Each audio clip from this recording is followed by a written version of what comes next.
suaminya yang sudah meninggal, yang sedang sakit dan sakitnya agak lama.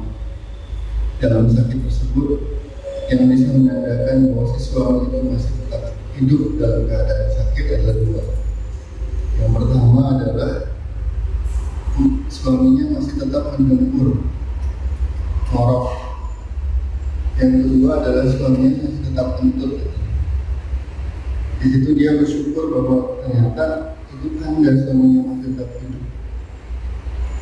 Karena bagi sebagian kita, sakit adalah cara untuk kemudian mengukurkan dosa-dosa kita dan mengurangi begitu banyak kemaksiatan kita. Tapi bagi sebagian yang lain, sakit adalah sebagai cara bagaimana seseorang keluar dari sifat normalnya, yaitu kehidupan biasa. Bapak dan Ibu semuanya, para jamaah rahimahullah, yang masuk yang dimuliakan Allah Subhanahu wa Ta'ala, yang sering kita hadapi adalah dalam kehidupan bagaimana kita beribadah seperti disampaikan alhamdulillah wa alhamdulillah. Cara kita kemudian beribadah kepada Allah dan bagaimana cara kita berinteraksi dengan manusia. Cara kita beribadah kepada Allah atau berinteraksi dengan Allah adalah ketika kita al-wala wal-bara. Jadi ketika kita mewalakkan diri kita, menautkan diri kita kepada Allah dan menyerahkan seluruhnya kepada Allah dan membulatkan keyakinan itu bersamaan dengan ikhtiar yang penuh kepada Allah, maka kebaikan-kebaikan itu bukan hanya pada akhirnya akan melekat pada diri kita, tapi kebaikan-kebaikan itu juga akan beramplifikasi menjadi bagian yang tidak terpisahkan dari pahala untuk kita mencapai surganya Allah Subhanahu wa Ta'ala. Jadi kalau keyakinan kita kepada Allah, maka pada akhirnya keyakinan itu akan membawa kita kepada surganya Allah. Karena sesungguhnya yang memiliki surga adalah Allah. Yang menguasai seluruh kehidupan kita adalah Allah. Maka keyakinan itu tidak menjadi percuma, karena seluruhnya diorientasikan kepada Allah, ditempatkan kepada Allah, dan akan diterima oleh Allah. Pertanyaannya adalah apakah Allah menerima seluruh kebaikan-kebaikan kita jika dalam proses mengukur kebaikan itu tanpa diniatkan karena Allah, meskipun itu adalah untuk sholat. Misalnya bagi seorang jomblo, ketika dia ingin meminang seorang wanita yang dia cintai, kadang ada satu waktu kemudian dia menunjukkan kesolehannya di depan mertuanya. Lalu dia kemudian memakai baju yang bagus, gamis yang rapi, pewangian yang luar biasa, pakai peci, disisir, nampak ganteng. Dan si mertua mungkin secara sekilas akan melihat citra seorang anak itu akan dilihat sebagai seorang yang saleh. Tapi bagi Allah itu adalah bukan hanya dalam satu pertemuan. Ini antara cinta dan reputasi harus kita bedakan. Cinta itu adalah kesan pertama kali ketika kita melihat seseorang. Maka reputasi adalah cinta yang dilakukan dalam kurun waktu tertentu hingga kemudian dia disebut dengan istiqomah. Jadi kalau Anda baru datang satu kali ke masjid, maka itu bisa citra diri Anda menjadi orang yang bertakwa kepada Allah. Tapi ketika berulang-ulang dalam kurun waktu tertentu, baik dalam keadaan kering, kemarau, hujan, lalu kemudian rintik-rintik tetap datang ke masjid, maka reputasi di hadapan Allah itu menjadi sangat berbeda dibandingkan orang-orang yang hanya mengandalkan citranya di hadapan Allah. Ketika datang ke masjid di waktunya misalnya sholat Jumat saja, atau di waktu itu dalam keadaan yang sangat apa dan hina dan apa, dan kemudian dalam keadaan miskin dia datang kepada Allah, maka di hadapan Allah kan sangat berbeda. La yastawi fi ashabun nari wa ashabul jannah. Jadi yang kita dorong hari ini adalah kenapa kita Karena kita ingin membangun reputasi track record di hadapan Allah bahwa kami istiqomah dalam kebaikan. Tapi hati-hati bagi yang para istiqomah, penyakitnya satu, keikhlasan. Jangan-jangan proses menempuh mencari istiqomah itu adalah sama sebagaimana hadis arba'in yang pertama, ketika ada seorang yang dia ingin berhijrah, tapi ternyata dia berhijrah untuk seseorang yang dia cintai, bukan yang dia yakini, yaitu Allah Subhanahu wa Ta'ala.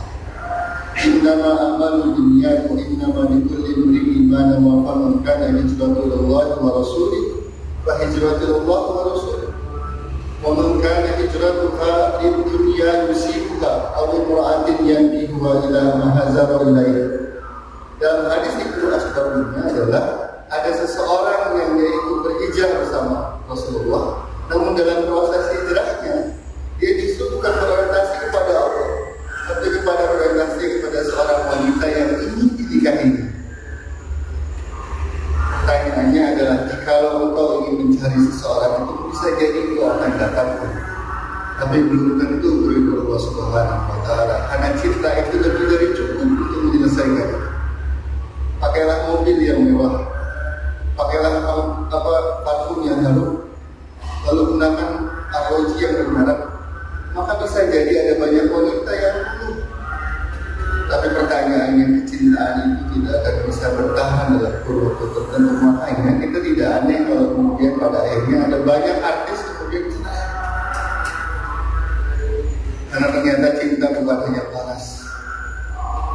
Cinta itu tidak cukup hanya dengan puisi, tapi dia butuh keyakinan bahwa menjalani hidup adalah mencintai seluruh kehidupan dan bagaimana pakai kehidupan dalam hidup, tentang bersama-sama berjuang.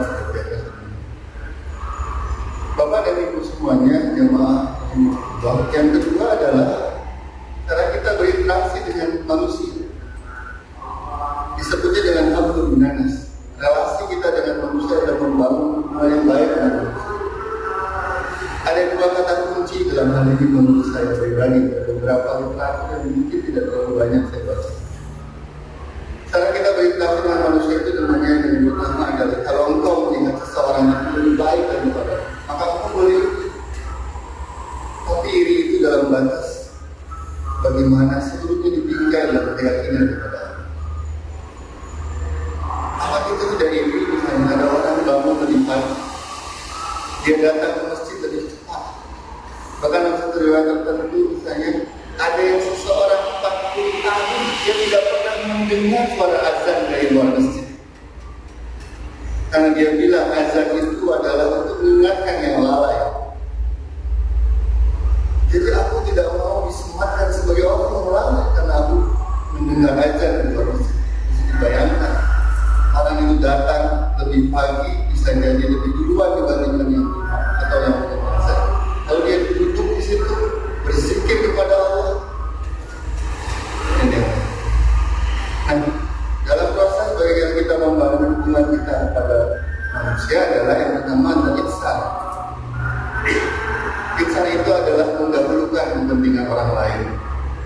Bisa jadi itu baik buat kamu, tapi bisa jadi itu lebih baik buat kamu, lebih baik buat diri.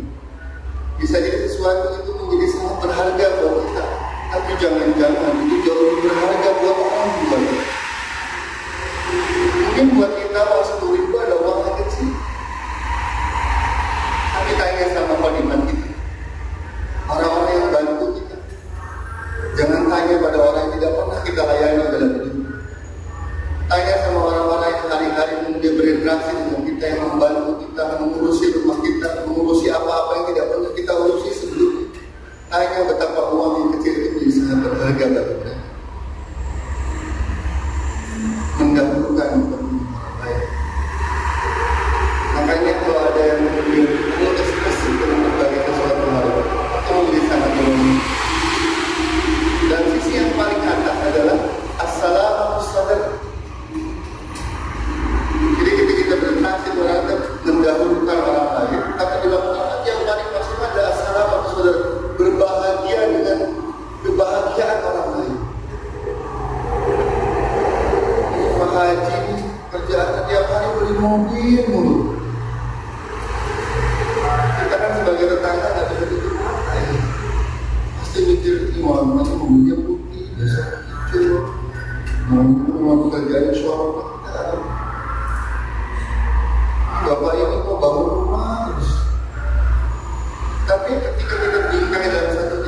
mendahulukan kepentingan orang lain.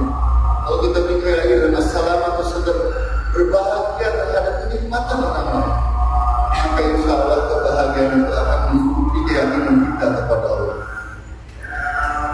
Bisa dibayangkan bagaimana kalau bapak itu tidak membangun setiap hari, karena bisa membangun rumah, bisa jadi pemberitaannya itu akan menimpa kita juga. Yang baik Bapak Ibu semuanya, saya pikir itu yang ingin saya sampaikan sebagaimana kemudian dia ajarkan oleh Rasulullah baginda Muhammad SAW. Maka barang siapa yang kemudian ketika diucapkan Nabi Muhammad SAW kemudian tidak dia mengucapkan Sallallahu Alaihi Wasallam, sesungguhnya dia adalah kafir. Bapak dan Ibu semuanya, hari ini sudah bulan Maulid. Tanpa bulan Maulid pun kita harus senantiasa tadi membangun citra bagaimana secara komitmen konsisten itu kemudian bersolawat kepada Nabi Muhammad, mengagungkan Nabi Muhammad, mencintai Nabi Muhammad. Karena pada akhirnya syafaat itu datang tidak dari tempat lain dari Nabi Muhammad SAW. Cara membangun relasi sosial cukuplah Nabi Muhammad menjadi contoh. Cara membangun kemudian relasi dengan Allah juga Nabi Muhammad dengan seluruh kisah-kisah. Hadanallah wa iyyakum ajmain. Wassalamualaikum warahmatullahi wabarakatuh. Allahumma shalli ala sayyidina Muhammadin abdika wa nabiyyika wa rasulika nabiyil ummi wa ala alihi wa sahbihi wa sallim taslima. Adada ma'ahad bil mulk wa haqqa bil farad wa ahsanu wa arbalahum sadatina Abi Bakri wa Umar wa Utsman wa Ali wa Ali sahabati ajma'in wa Ali tabi'in wa tabi'in bi ihsan ila yaumiddin. Rabbana zalamna anfusana wa in lam taghfir lana wa tarhamna lanakunanna minal khasirin. Rabbana min azwajina wa dhurriyyatina qurrata a'yun waj'alna lil muttaqina imama. Allahumma arina al-haqqa haqqan warzuqna ittiba'ah wa arina al-batila batila warzuqna ijtinabah. Allahumma inna nas'aluka ridhaka wal jannah wa na'udzu bika min syahwatika wan nar. Allahumma inna nas'aluka ridhaka wal jannah wa na'udzu bika min syahwatika wan nar. Allahumma inna nas'aluka ridhaka wal jannah wa na'udzu bika min syahwatika wan nar.